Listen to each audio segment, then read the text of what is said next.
Nenek tua menegur kenakalan anak polisi, lalu dicekik dan dipukuli hingga babak belur. Siapa sangka, di balik kejadian ini, tersembunyi masa lalu kelam sang penegak hukum yang akan mengubah segalanya. Assalamualaikum warahmatullahi wabarakatuh. Sebelum lanjut ke videonya, silakan tekan tombol like dan subscribe channel Story Kehidupan, serta tonton sampai akhir agar tidak ketinggalan cerita menarik lainnya. Mentari pagi di sebuah perkampungan yang damai, tempat Ida tinggal, selalu disambut dengan aroma kopi dan celotehan burung. Di usianya yang menginjak 56 tahun, Ida adalah sosok yang akrab bagi semua orang. Rambutnya yang mulai memutih tergerai lembut, membingkai wajah teduh penuh keriput senyum. Setiap pagi, setelah menyiapkan sarapan untuk dirinya sendiri, Ida gemar menyirami tanaman di halaman rumahnya yang kecil, namun asri. Baginya, itu adalah rutinitas yang menenangkan, sebuah jeda dari hiruk-pikuk kehidupan. Ia seringkali menghabiskan waktu dengan berbincang ringan bersama tetangga, berbagi cerita, atau sekadar bertukar kabar. Kebiasaannya itu membuat ia dikenal sebagai pribadi yang ramah, namun juga tegas dalam prinsip. Pagi itu, ketenangan Ida terusik.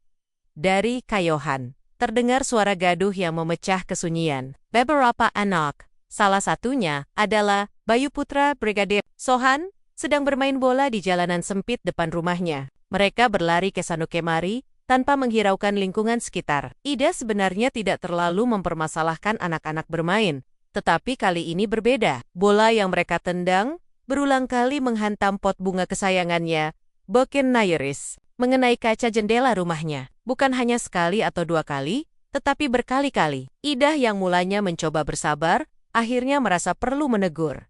Ia menghampiri mereka dengan senyum tipis. Anak-anak, hati-hati ya, bolanya jangan sampai kena pot bunga Tante Ida, nanti pecah. Suaranya lembut, namun mengandung ketegasan. Bayu, yang saat itu memegang bola, justru menatapnya dengan tatapan menantang. Anak itu tidak menunjukkan sedikit pun penyesalan atau keinginan untuk berhenti. Malah, ia sengaja menendang bola lebih keras ke arah pot bunga Ida, seolah ingin menunjukkan dominasinya. Pot bunga itu pun pecah, berhamburan di tanah. Diikuti tawa Bayu dan tumon-temonnya yang cempreng, darah Ida seketika berdesir. Hatinya perih melihat tanaman kesayangannya hancur. Lebih lagi melihat sikap tidak hormat Bayu. Bayu, panggil Ida, suaranya kini lebih tinggi dan sedikit bergetar karena menahan amarah. Kenapa kamu lakukan itu? Itu tidak baik, nak. Cegutron. Ida kali ini lebih bernada perintah, bukan lagi sekadar himbauan. Tanpa diduga, teguran itu memicu reaksi tak terduga. Sebuah mobil polisi berwarna gelap berhenti mendadak di depan rumah Ida.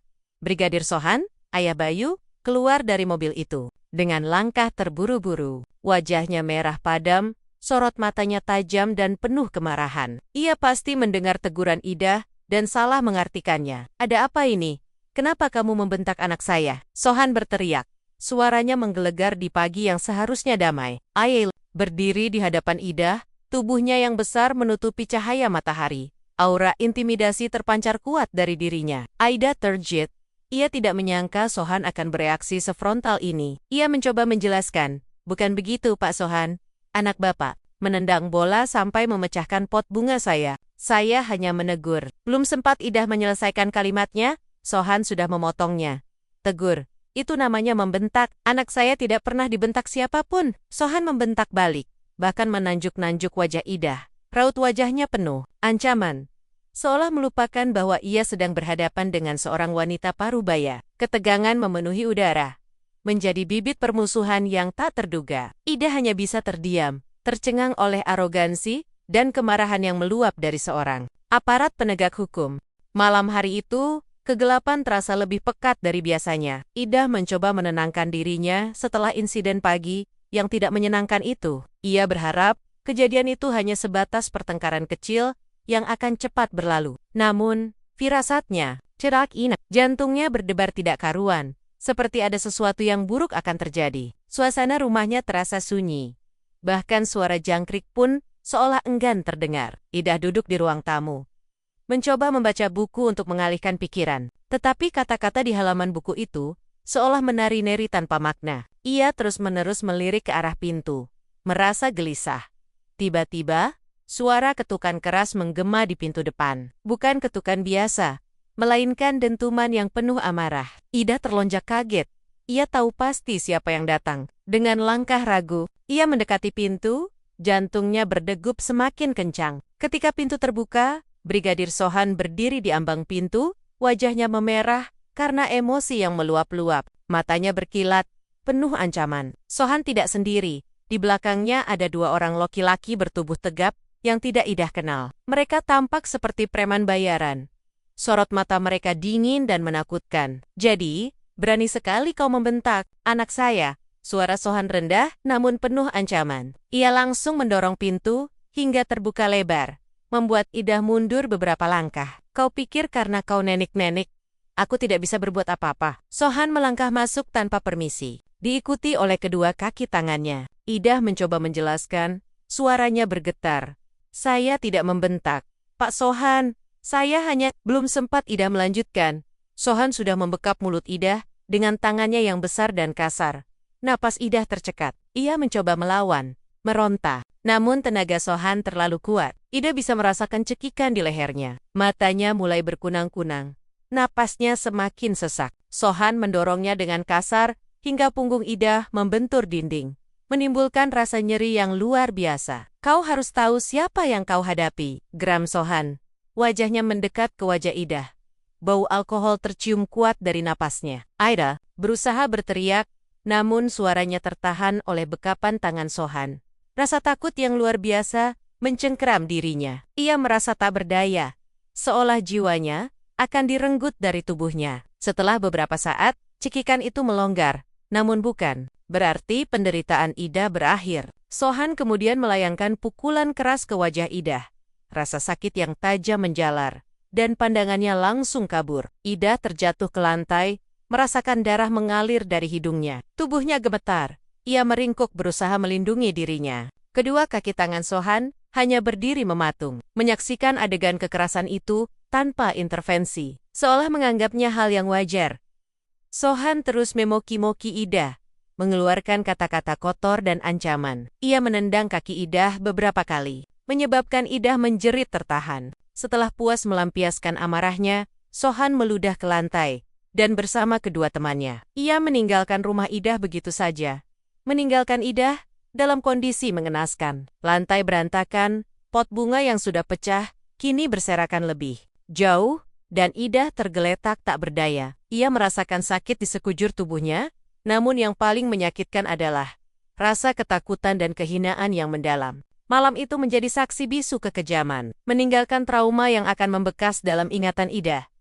Ia mencoba bangkit, namun tubuhnya terasa mati rasa. Malam itu, Ida tidak bisa tidur. Ia hanya bisa menangis dalam diam, memeluk lututnya, merasa rapuh dan sendirian. Pagi berikutnya, rumah Ida terasa dingin dan sunyi. Ia terbangun dengan tubuh yang nyeri di sekujur badan. Wajahnya bengkak, matanya sembab, dan ada lebam kebiruan di pipinya. Rasa sakit fisik bercampur dengan rasa sakit hati dan trauma yang mendalam. Ia menatap pantulan dirinya di cermin, tak percaya dengan apa yang telah terjadi. Wanita tua yang ramah itu kini terlihat begitu rapuh dan ketakutan. Setelah mengumpulkan sisa keberaniannya, Ida memutuskan bahwa ia tidak bisa membiarkan kekerasan ini begitu saja. Ia harus mencari keadilan. Ini bukan hanya tentang dirinya, tetapi juga tentang prinsip dan tentang tidak membiarkan kezaliman berkuasa. Dengan langkah tertatih, Ida keluar dari rumahnya. Ia mencoba mencari bantuan dari tetangga terdekat, Ibu Wati, tetangga sebelah rumah. Ida terkejut melihat kondisi Ida, raut wajahnya langsung berubah panik. "Ida, ya Tuhan, ada apa denganmu?" seru Ibu Wati, mendekati Ida dengan ekspresi cemas. Ida menceritakan apa yang terjadi semalam, suaranya bergetar menahan tangis. Ibu Wati memeluk Ida erat, memberikan dukungan yang sangat dibutuhkan. "Kita harus laporkan ini Ida, ini tidak bisa dibiarkan," desak Ibu Wati. Ia segera membantu Ida untuk bersiap dan menemani Ida menuju kantor polisi. Di kantor polisi, Ida disambut oleh suasana yang formal dan sedikit menekan. Petugas yang menerima laporannya adalah seorang polisi muda bernama Inspektur Arya. Arya mendengarkan cerita Ida dengan seksama. Raut wajahnya menunjukkan simpati, namun juga sedikit skeptis. Ida menjelaskan dengan detail bagaimana Brigadir Sohan menyerangnya. Ia menunjukkan luka-luka di wajah dan tubuhnya sebagai bukti. Arya mencatat setiap perkataan Ida, sesekali mengajukan pertanyaan untuk klarifikasi. Terlihat jelas bahwa ia merasa dilema. Melaporkan sesama anggota kepolisian bukanlah hal yang mudah. Kami akan memproses laporan Anda, Bu Ida. Namun, perlu Anda ketahui, kasus seperti ini seringkali memerlukan bukti yang kuat, jelas Arya. Suaranya tenang, namun ada nada peringatan di sana. Apalagi ini menyangkut anggota kepolisian. Arya membuat Ida sedikit gentar. Ia merasakan keraguan dari pihak kepolisian sendiri. Apakah ia bisa mendapatkan keadilan? Apakah suaranya akan didengar? Namun, ia tidak menyerah. Saya punya saksi, kata Ida. Teringat pada Ibu Wati yang menunggu di luar. Ibu Wati bisa bersaksi bahwa saya memang diserang. Arya mengangguk. Ia memanggil Ibu Wati untuk memberikan kesaksian awal. Kesaksian Ibu Wati memperkuat laporan Ida. Meskipun ia tidak menyaksikan secara langsung penyerangan itu, ia melihat kondisi Ida segera setelah kejadian. Proses awal investigasi pun dimulai. Arya menjanjikan akan menindaklanjuti kasus ini dengan profesional. Namun, Ida masih merasakan beban berat di hatinya. Ia tahu bahwa perjuangan ini tidak akan mudah. Kekhawatiran akan intimidasi dan tekanan muncul di benaknya. Di sisi lain, berita tentang kejadian yang menimpa Ida mulai menyebar di lingkungan mereka. Beberapa tetangga ada yang mendukung. Ada pula yang berbisik-bisik, ragu apakah Ida bisa memenangkan kasus ini melawan seorang polisi. Namun, di tengah keraguan itu, ada beberapa tetangga lain yang diam-diam menyatakan dukungan dan kesediaan mereka untuk membantu jika diperlukan. Gemuruh keadilan yang baru saja dimulai ini terasa berat. Namun Ida bertekad untuk terus melangkah, tidak peduli seberapa sulit jalan yang harus ia tempuh. Ia percaya, kebenaran pasti akan menemukan jalannya. Setelah laporan polisi dibuat, Ida mencoba untuk kembali ke rutinitasnya. Namun, ketenangan hidupnya telah direnggut. Ia selalu merasa diawasi. Setiap bayangan yang bergerak di luar rumahnya memicu rasa cemas. Tidurnya sering terganggu mimpi buruk tentang malam penyerangan itu. Rasa takut itu semakin diperparah ketika beang-beong, ancaman dari Brigadir Sohan, mulai terasa nyata. Tidak lama setelah Ida melaporkan kasusnya, Brigadir Sohan menunjukkan keberaniannya yang tak tahu malu. Ia mulai melancarkan intimidasi. Awalnya, intimidasi itu berupa tatapan tajam yang ia layangkan setiap kali Sohan atau anggota keluarganya berpapasan dengan Ida di jalan. Tatapan itu penuh kemarahan dan peringatan. Lalu, secara bertahap, intimidasi itu meningkat. Sohan sering terlihat mondar-mondir di sekitar rumah Ida dengan mobil patrolinya. Kadang sengaja membunyikan sirena Sioliala menguji ketenangan Ida. Ada pula kejadian di mana ia sengaja memarkir mobilnya di depan rumah Ida dalam waktu yang lama, sekadar untuk menciptakan perasaan tidak nyaman. Ida merasa seperti terperangkap di dalam rumahnya sendiri. Tidak hanya Ida yang menjadi sasaran intimidasi, beberapa tetangga yang sempat menunjukkan simpati atau bahkan memberikan dukungan kepada Ida mulai mendapatkan teror. Ada yang band, mobilnya kempes tanpa alasan. Ada yang mendapat telepon misterius di malam hari dengan suara-suara aneh. Dan ada pula yang melihat orang tidak dikenal mondar-mondir di sekitar rumah mereka. Hal ini menciptakan ketakutan di kalangan warga. Beberapa di antara mereka yang mulanya bersedia menjadi saksi, kini mulai menarik diri. Mereka takut akan keselamatan diri dan keluarga mereka. Maafkan saya, Bu Ida, kata seorang tetangga yang sempat berjanji akan bersaksi, dengan wajah penuh penyesalan. Saya tidak bisa, keluarga saya. Mereka takut. Aida menggerti. Ia tidak bisa menyalahkan mereka. Brigadir Sohan adalah seorang polisi, seorang aparat yang memiliki kekuasaan. Melawannya bukan perkara mudah. Akibatnya, tim investigasi yang dipimpin Inspektur Arya mulai menghadapi kesulitan dalam mengumpulkan bukti dan kesaksian. Saksi-saksi kunci yang mulanya bersedia, kini enggan memberikan keterangan. Banyak yang mengatakan tidak tahu atau tidak melihat apapun, padahal sebelumnya mereka sudah menyatakan sebaliknya. Arya sendiri merasakan tekanan. Ia tahu bahwa kasus ini sangat sensitif, melibatkan rekan kerjanya sendiri. Ada bisik-bisik di kantor polisi, beberapa rekannya menyarankannya untuk tidak terlalu jauh mencampuri urusan ini. Lebih baik cari aman saja, Arya. Jangan sampai karirmu jadi taruhan, kata seorang rekan seniornya. Namun, Arya adalah polisi yang menjunjung tinggi keadilan. Ia merasa bertanggung jawab untuk membantu Ida. Ia tahu bahwa Brigadir Sohan telah melewati batas dengan bukti yang minim dan saksi yang takut. penyelidikan menjadi sangat sulit. Namun, Arya tidak menyerah. Ia terus mencari celah, mencoba menemukan bukti tak terbantahkan yang tidak bisa diganggu-gugat oleh intimidasi Sohan. Bayangan ancaman memang menghantui. Namun tekad Idah dan Arya untuk mencari keadilan tetap membara, meskipun terkadang redup oleh rasa putus asa. Tekanan dan intimidasi yang dilakukan Brigadir Sohan memang berhasil membuat sebagian saksi mundur, namun tidak sedikit pun memadamkan semangat Inspektur Arya. Hal itu semakin memperkuat keyakinannya bahwa ada sesuatu yang tidak beres. Dengan Brigadir Sohan, tingkah laku Sohan yang terlalu agresif dan intimidatif justru menimbulkan kecurigaan baru. Arya menyadari bahwa pendekatan biasa tidak akan berhasil dalam kasus ini. Ia perlu menggali lebih dalam, jauh melampaui insiden penyerangan Idah. Kita tidak bisa hanya berpatokan pada kesaksian langsung. Kita butuh sesuatu yang lebih kuat, kata Arya kepada timnya dalam sebuah rapat tertutup. Perilaku Brigadir Sohan ini mencurigakan. Ada yang disembunyikan. Arya mulai mengalihkan fokus penyelidikan ke latar belakang Brigadir Sohan. Ia meminta timnya untuk mencari tahu riwayat kerja Sohan, catatan disipliner, jika ada, serta informasi pribadi yang mungkin relevan. Ia juga meminta data tentang laporan-laporan sebelumnya yang melibatkan Brigadir Sohan. Meskipun laporan itu tidak pernah sampai ke meja hijau, penyelidikan mendalam itu berjalan lambat, namun perlahan membuahkan hasil. Pertama, tim Arya menemukan beberapa catatan disipliner kecil terkait Brigadir Sohan di masa lalu. Meskipun semuanya telah diselesaikan secara internal dan tidak pernah terekspos publik, catatan itu mencakup insiden kecil mengenai penggunaan kekerasan yang tidak proporsional dalam beberapa kasus penangkapan, serta laporan-laporan tentang perilakunya yang temperamental. Namun, itu belum cukup untuk kasus Idah. Kemudian, sebuah titik terang muncul ketika salah satu penyidik di tim Arya menemukan sebuah laporan lama dari kepolisian di kota lain, tempat Brigadir Sohan bertugas beberapa tahun lalu. Laporan itu singkat, namun cukup menarik perhatian. Laporan tersebut menyebutkan adanya insiden kekerasan dalam rumah tangga yang melibatkan seorang anak laki-laki, dan nama Sohan tertera sebagai korban. Namun, kasus itu tidak pernah diproses lebih lanjut dan dinyatakan selesai karena kurangnya bukti. Informasi itu samar, tetapi cukup untuk membuat Arya penasaran. Ia merasa ada benang merah yang bisa ditarik.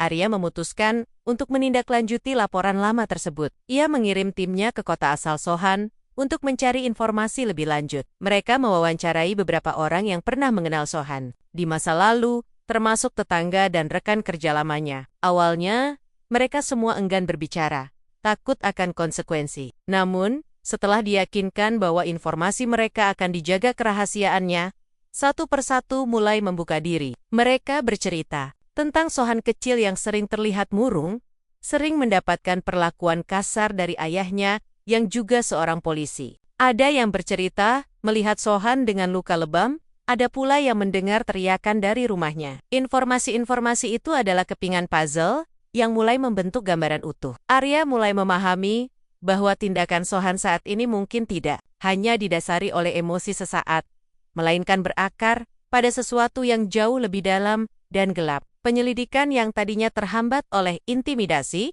kini menemukan jalur baru. Sebuah pintu menuju masa lalu Sohan yang kelam telah terbuka.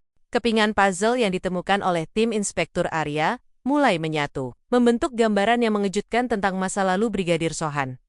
Laporan lama dan kasoksian-kasoksian dari kota asalnya menunjukkan pola yang mengkhawatirkan. Informasi yang terkumpul mengarah pada fakta bahwa Sohan bukan hanya sekadar aparat yang emosional, tetapi seseorang yang pernah menjadi korban kekerasan. Ini adalah titik balik dalam penyelidikan. Arya dan timnya berhasil mendapatkan akses ke catatan medis lama yang secara samar menyebutkan perawatan cedera pada seorang anak laki-laki bernama Sohan saat ia berusia sekitar 10 tahun. Meskipun detailnya tidak lengkap, catatan itu mengindikasikan adanya memar dan luka yang konsisten dengan kekerasan fisik. Lebih lanjut, tim investigasi berhasil menemukan seorang mantan tetangga Sohan yang bersedia berbicara dengan syarat identitasnya dirahasiakan sepenuhnya. Nenek berusia 70 tahun itu dengan suara bergetar, menceritakan bagaimana ia sering mendengar teriakan dan tangisan dari rumah keluarga Sohan di malam hari. Ia bahkan pernah melihat Sohan kecil dengan mata bengkak dan memar di lengan. Ayahnya sangat kasar, bisik nenek itu, matanya berkaca-kaca. Seringkali ia memukul Sohan hanya karena hal sepele. Ia bilang, itu cara mendidik anak laki-laki. Ayah Sohan, yang juga seorang polisi, dan dikenal memiliki reputasi buruk dalam hal kekerasan, adalah sosok yang menakutkan di lingkungan mereka. Anak-anak lain seringkali menghindar jika melihat ayah Sohan. Brigadir Sohan kecil tumbuh dalam lingkungan yang penuh kekerasan dan intimidasi. Ia belajar bahwa kekuasaan adalah segalanya, dan kekerasan adalah alat untuk mempertahankan kekuasaan. Lingkungan toksik ini membentuk kepribadiannya, mengukir luka yang tak terlihat di dalam jiwanya. Ia tumbuh menjadi pribadi yang selalu merasa terancam. Dan untuk menutupi rasa ketidakberdayaan masa kecilnya, ia memproyeksikan kekuatan dan kekerasan. Pengacara Ida, Ibu Lestari, yang juga seorang aktivis hak asasi manusia, terkejut mendengar temuan ini mengubah segalanya, katanya kepada Arya. Tindakan Sohan terhadap Ibu Ida bukan hanya insiden sporadis, melainkan puncak dari trauma yang tak tersembuhkan. Penemuan ini menjelaskan mengapa Sohan begitu paranoid dan agresif. Ia tidak hanya takut akan konsekuensi hukum dari tindakannya, tetapi juga takut masa lalu kelamnya akan terungkap. Ia mati-matian berusaha mempertahankan citra kuatnya sebagai seorang aparat, padahal di dalam dirinya, ia adalah seorang anak yang terluka dan ketakutan. Informasi ini menjadi senjata utama bagi Ida dan timnya. Mereka memiliki motif yang lebih kuat, sebuah penjelasan yang lebih dalam mengenai tindakan Brigadir Sohan. Puncak konflik mulai terasa. Sidang akan segera dimulai. Dan kini mereka tidak hanya akan menuntut keadilan untuk Ida, tetapi juga akan membuka kotak Pandora yang berisi luka-luka lama seorang brigadir polisi yang dulunya adalah seorang anak yang tersiksa. Persidangan ini akan menjadi arena pertarungan, bukan hanya antara korban dan pelaku, melainkan juga antara kebenaran yang terkubur dan kebohongan yang ingin dipertahankan. Retakan masa lalu telah terbuka lebar, siap untuk dihakimi oleh mata publik. Dengan bukti-bukti yang semakin kuat, dan informasi mengenai masa lalu Brigadir Sohan yang kelam, tim Inspektur Arya dan pengacara Ida, Ibu Lestari, semakin siap menghadapi persidangan. Mereka tahu, ini akan menjadi pertarungan berat, bukan hanya melawan Brigadir Sohan, tetapi juga melawan sistem yang selama ini melindungi aparat seperti dirinya. Luka lama yang tersembunyi, kini harus diungkap ke permukaan. Sekacau apapun dampaknya, Inspektur Arya dan timnya terus mendalami informasi tentang ayah Brigadir Sohan. Mereka menemukan bahwa ayah Sohan memang memiliki catatan disipliner yang buruk di kepolisian sebelum akhirnya pensiun dini. Beberapa laporan menyebutkan ia sering menggunakan kekerasan berlebihan saat bertugas. Dan ada pula beberapa kasus laporan kekerasan dalam rumah tangga yang selalu diselesaikan secara internal. Hal ini semakin menguatkan dugaan bahwa Sohan adalah korban dari pola kekerasan yang diwarisi.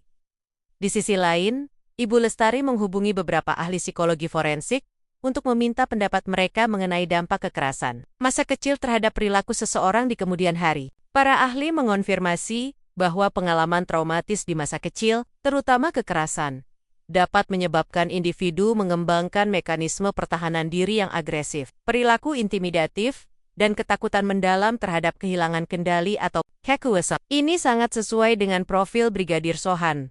Motifnya bukan lagi sekadar luapan emosi sesaat karena anaknya ditegur, melainkan respons atas rasa terancam yang mendalam, dipicu oleh ingatan traumatis masa kecilnya. Ia melihat Ida bukan hanya sebagai seorang wanita tua yang menegur anaknya, melainkan sebagai ancaman terhadap otoritas dan kontrol yang selama ini ia bangun untuk melindungi dirinya dari masa lalu. Tim juga berhasil menemukan beberapa saksi baru, meskipun mereka berbicara dengan rasa takut yang jelas. Salah satu di antaranya adalah mantan rekan kerja Brigadir Sohan dari kepolisian lama, yang bersedia memberikan kesaksian dengan penyamaran suara. Ia bercerita bagaimana Sohan seringkali menunjukkan emosi yang tidak stabil, mudah marah, dan seringkali menggunakan kekerasan fisik dalam menyelesaikan masalah, bahkan dalam situasi yang tidak memerlukan kekerasan. Dia selalu punya amarah yang terpendam, ujar saksi itu. Suaranya diubah. Saya rasa itu ada hubungannya dengan bagaimana dia dibesarkan. Pengungkapan ini sangat signifikan. Ini menjelaskan mengapa Sohan begitu gigih, berusaha menutupi masa lalunya, dan mengintimidasi saksi. Ia tidak hanya takut akan konsekuensi hukum, tetapi juga takut bahwa kelemahan dan trauma masa kecilnya akan terungkap. Meruntuhkan citra kuat yang telah ia bangun sebagai seorang aparat. Citra itu adalah perisainya. benteng yang melindungi dirinya dari rasa sakit. Idah, meskipun merasa simpati atas masa lalu Sohan, tetap teguh pada pendiriannya. Kekerasan yang ia alami tidak bisa dibenarkan oleh trauma masa lalu Sohan. Ia yakin bahwa keadilan harus ditegakkan, dan bahwa penyalahgunaan kekuasaan seperti ini harus dihentikan. Pertarungan hukum ini tidak hanya tentang Idah, tetapi juga tentang korban-korban lain yang mungkin tidak berani berbicara. Luka lama Sohan yang selama ini tersembunyi, kini harus diuak di hadapan publik. Sidang akan menjadi arena yang brutal, di mana kebenaran akan diadu dengan pertahanan diri yang dibangun atas dasar trauma.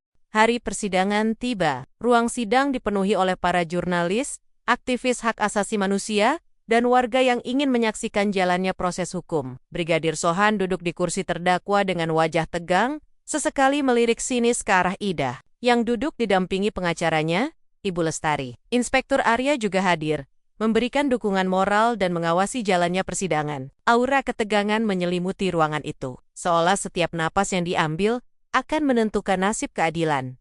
Jaksa penuntut umum membuka persidangan dengan membacakan dakwaan. Ia memaparkan insiden penyerangan Idah secara kronologis, dilengkapi dengan bukti visum dan kesaksian awal. Saat Idah dipanggil untuk memberikan kesaksian, ia melangkah maju dengan langkah mantap, meskipun ada sedikit getaran di suaranya. Idah menceritakan dengan detail bagaimana Sohan menyerangnya, setiap pukulan dan cekikan yang ia rasakan. Suaranya yang kadang serak karena menahan emosi, membuat para hadirin ikut merasakan penderitaannya. Saya hanya menegur anak bapak, yang mulia, kata Idah. Matanya menatap lurus ke arah hakim. Saya tidak pernah berpikir akan mendapatkan kekerasan seperti itu dari seorang penegak hukum. Pengacara Brigadir Sohan, seorang pengacara berpengalaman yang dikenal licik, mencoba menyudutkan Idah. Ia menanyakan detail-detail kecil yang tidak relevan, mencoba membuat Idah terlihat berbohong atau melebih-lebihkan. Apakah Anda yakin tidak memprovokasi terdakwa, Bu Idah? Tanyanya dengan nada meremehkan. Namun, Idah tetap tenang dan menjawab setiap pertanyaan dengan jujur. Tibalah giliran Brigadir Sohan memberikan kesaksian. Ia menyangkal semua tuduhan. Ia berdalih bahwa Idah yang memprovokasikannya, dan bahwa ia hanya mencoba mengendalikan situasi. Sohan berusaha menampilkan dirinya sebagai korban fitnah, seorang polisi yang berdedikasi namun disalahpahami. Bahwa luka-luka Idah hanyalah akibat dari kecelakaan, bukan kekerasan. Suaranya terdengar dingin, tanpa penyesalan sedikit pun. Namun, disinilah puncak konflik mencapai klimaksnya. Ibu Lestari, dengan izin hakim, mulai memaparkan temuan penyelidikan. Mengenai masa lalu Brigadir Sohan, ia memanggil ahli psikologi forensik sebagai saksi ahli. Ahli itu menjelaskan bagaimana trauma masa kecil, terutama kekerasan fisik, dapat memicu perilaku agresif dan penyalahgunaan kekuasaan di kemudian hari. Ibu Lestari kemudian mengajukan bukti catatan medis lama Sohan, laporan kepolisian dari kota asalnya, dan kesaksian anonim dari mantan tetangga dan rekan kerja. Sohan yang mengonfirmasi adanya pola kekerasan yang ia alami di masa kecilnya. Yang mulia, kata Ibu Lestari dengan suara tegas, tindakan Brigadir Sohan bukan hanya kejahatan emosional sesaat. Ini adalah hasil dari luka-luka yang ia bawa sejak kecil. Sebuah lingkaran kekerasan yang tidak pernah terputus. Tindakannya menyerang Ibu Idah, tetapi juga berusaha menutupi masa lalu kelamnya yang membuatnya merasa terancam dan tidak berdaya. Ruangan sidang menjadi hening. Brigadir Sohan terlihat pucat. Matanya membelalak kaget. Ia tidak menyangka masa lalunya akan diungkit di persidangan. Ia mencoba memprotes, berteriak bahwa itu adalah fitnah. Namun hakim menenangkannya.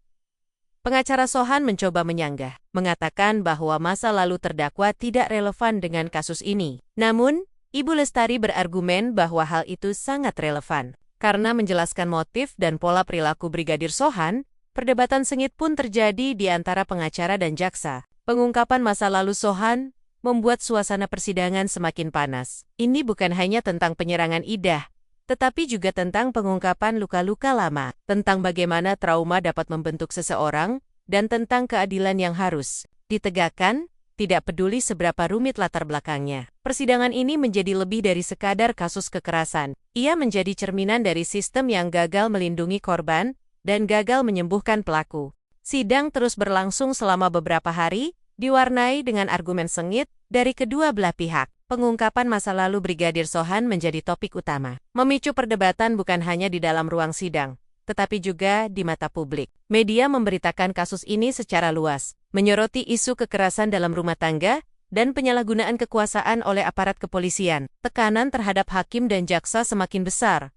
Di hari terakhir persidangan, sebelum putusan dibacakan, Ida diminta untuk memberikan pernyataan terakhir. Dengan suara bergetar namun tegas, Ida berdiri di hadapan hakim. "Yang mulia," ucap Ida, menatap lurus ke arah Brigadir Sohan. "Saya tidak membenci Bapak.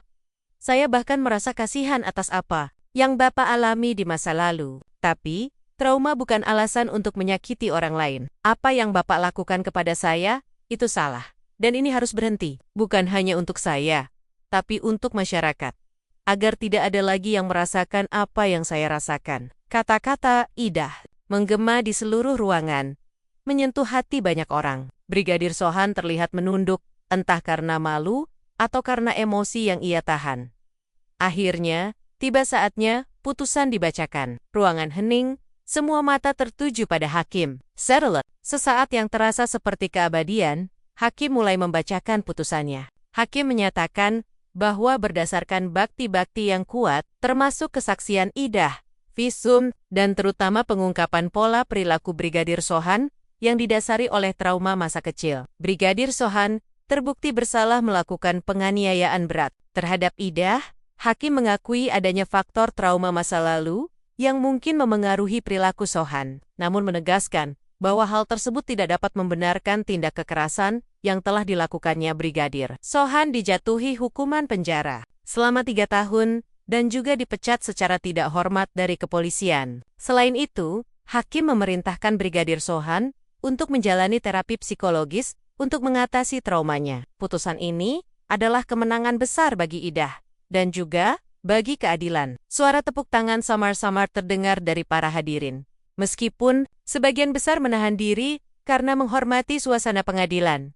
Dampak putusan ini terasa luas. Bagi Ida, ini adalah pembebasan. Ia merasa beban berat terangkat dari pundaknya. Meskipun luka fisik dan emosionalnya mungkin belum sembuh sepenuhnya, ia mendapatkan kembali harga dirinya. Ia telah berjuang dan memenangkan pertarungan ini, membuktikan bahwa kebenaran pada akhirnya akan menemukan jalannya. "Saya lega," bisik Ida kepada Ibu Lestari. Air mata menetes di pipinya. Air mata kelegaan. Bagi Brigadir Sohan, putusan ini adalah kehancuran. Karirnya hancur, dan ia harus menghadapi konsekuensi dari perbuatannya. Namun, ada secercah harapan. Perintah untuk menjalani terapi psikologis membuka jalan baginya untuk akhirnya menghadapi luka-luka lama yang selama ini ia sembunyikan. Mungkin, inilah kesempatan baginya untuk sembuh dan menjadi pribadi yang lebih baik. Di institusi kepolisian, putusan ini memicu gelombang reformasi. Inspektur Arya, yang perannya dalam kasus ini sangat signifikan, dipromosikan. Kasus Ida menjadi momentum untuk mengevaluasi ulang sistem rekrutmen dan pelatihan, serta pentingnya kesehatan mental bagi para aparat penegak hukum. Ada desakan untuk lebih memperhatikan kesejahteraan psikologis anggotanya dan menindak tegas penyalahgunaan kekuasaan. Gema kebenaran yang terungkap di persidangan ini tidak hanya membawa keadilan bagi Ida, tetapi juga menjadi dorongan bagi perubahan yang lebih besar. Beberapa bulan setelah putusan pengadilan, kehidupan Ida perlahan kembali normal. Atau setidaknya, ia mulai menapaki jalan baru. Luka-luka fisiknya telah sembuh. Namun bekas luka di hatinya masih ada. Namun kali ini, bekas luka itu disertai dengan kekuatan baru. Ida tidak lagi merasa takut. Ia telah membuktikan bahwa ia adalah seorang pejuang. Ia kembali menyirami tanamannya, membeli pot bunga baru, dan menyambut tetangga dengan senyum yang tulus. Ia bahkan mulai aktif dalam komunitas, sering diundang untuk berbagi kisahnya, menginspirasi banyak orang untuk tidak takut mencari keadilan. Jangan pernah takut untuk bersuara. Pesannya dalam setiap kesempatan. Kebenaran itu ada, dan ia akan selalu menemukan jalannya, meskipun sulit. Kisah Ida menjadi inspirasi bagi banyak korban kekerasan dan penyalahgunaan kekuasaan di seluruh negeri. Ia menunjukkan bahwa usia atau status sosial bukanlah penghalang untuk memperjuangkan hak dia. Sisi lain, Brigadir Sohan menjalani hukumannya di penjara. Awalnya, ia sangat marah dan frustrasi. Namun, seiring berjalannya waktu, dan setelah menjalani sesi terapi psikologis yang intensif, ia mulai menghadapi masa lalunya. Terapi itu membantunya memahami akar traumanya, bagaimana kekerasan yang ia alami di masa kecil telah membentuk perilakunya saat ini. Ia mulai menulis surat permintaan maaf kepada Ida. Meskipun Ida tidak pernah membalasnya. Surat-surat itu bukan untuk mendapatkan pengampunan, melainkan sebagai bentuk pengakuan atas kesalahannya dan awal dari proses penyembuhan dirinya sendiri. Ini adalah langkah pertama menuju penebusan dosa. Institusi kepolisian juga menunjukkan perubahan yang signifikan. Kasus Ida menjadi titik tolak reformasi besar-besaran. Inspektur Arya, yang kini menjabat sebagai kepala bagian investigasi, memimpin upaya untuk meningkatkan transparansi dan akuntabilitas. Program pelatihan baru diperkenalkan, menekankan pentingnya manajemen emosi, etika profesi, dan dukungan psikologis bagi anggota kepolisian. Sebuah unit khusus dibentuk untuk menangani laporan penyalahgunaan kekuasaan oleh aparat. Memastikan bahwa setiap laporan ditindaklanjuti dengan serius, tanpa pandang bulu. Ada kesadaran yang lebih besar bahwa aparat penegak hukum juga manusia, yang memerlukan dukungan mental dan lingkungan kerja yang sehat. Kisah Ida dan Sohan menjadi pengingat yang menyakitkan, namun penting tentang siklus kekerasan dan kekuatan penyembuhan. Ini bukan tentang siapa yang menang atau kalah, melainkan tentang bagaimana trauma dapat merusak dan bagaimana keadilan dapat memutus siklus itu. Ida menemukan kedamaian dalam kebenaran yang ia perjuangkan, sementara Sohan mulai menemukan jalan menuju penyembuhan yang mungkin akan memakan waktu seumur hidup.